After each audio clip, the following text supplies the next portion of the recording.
TFC spiritual ప్రేక్షకులకు స్వాగతం. ఈ వారం రాశిఫలాలు పరిశీలిద్దాం.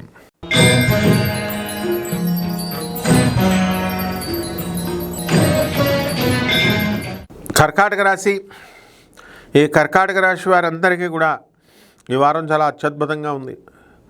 మరి అష్టమ శని గ్రహ ప్రభావం వల్ల మీకు పనులన్నీ కూడా 1-2 సార్లు మీరు ప్రయత్నించుకోవాల్సినటువంటి అవసరం ఉంది. కష్టపడి పనిచేయాలా. కర్కాటక రాశి వారంతా కూడా ఎందుకు చదువుతారు మీరు బాగా, కానీ చలి ఒక పక్క, బంధుమిత్రులతో ఎంజాయ్మెంట్, ఊర్లు, వీటి వల్ల మన విద్య మనకి పాడైపోతుందేమో అనేటటువంటి స్పృహ ఈ కర్కాటక రాశి వాళ్ళకు ఉంటుంది, విద్యార్థులకు ఉంటుంది.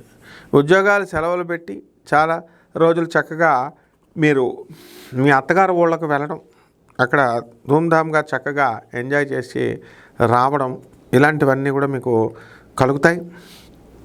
కాబట్టి ఈ యొక్క రాశివారు అంతా కూడా కర్కాటక రాశివారు కొత్త ప్రణాళికలు వేసుకుంటూ ఉంటారు. కొత్త విశ్వవిద్యాలయాల్లో మీరు సీట్లకు అప్లై చేసుకుని ఉన్నారు. వాళ్ళ యొక్క ఫార్మాలిటీస్ అన్నీ కూడా మీరు పూర్తి చేసుకోవాల్సినటువంటి అవసరం ఉంది. కాబట్టి పెద్ద ఎస్ఏలు రాయాలా, లైవ్ ప్రాజెక్ట్స్ సబ్మిట్ చేయాలా, కేస్ స్టడీస్ చేయాలా, వీటి విషయంలో అంతా కూడా బిజీగా ఉండాలి.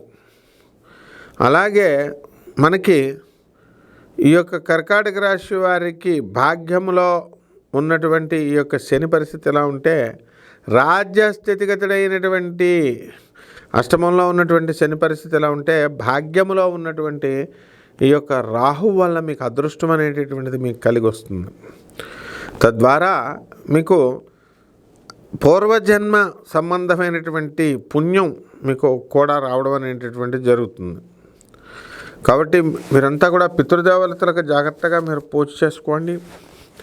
అలాగే రెమెడీస్ దగ్గరకు వచ్చేసరికి రవికి మనం జపం చేసుకోవాలా, రవి స్తోత్రాలు చదువుకోవాలా. ముఖ్యంగా అష్టమ శని కాబట్టి శని స్తోత్రాలు చదువుకొని శనిగ్రహాన్ని ప్రసన్నం చేసుకుంటే, నల్ల నువ్వుల్ని కిలోంపావులు, నల్లని వస్త్రాన్ని ఇచ్చి పేద బ్రాహ్మణులకి సేమ్ వయసు ఉన్నటువంటి వాళ్ళకి అందరికీ కూడా ఇచ్చి, మరి ఈ విధంగా కనుక చేసినట్లయితే బ్రహ్మాండంగా మీకు ఈ వారం అనేటటువంటిది ఉంటుంది. శుభమస్తు.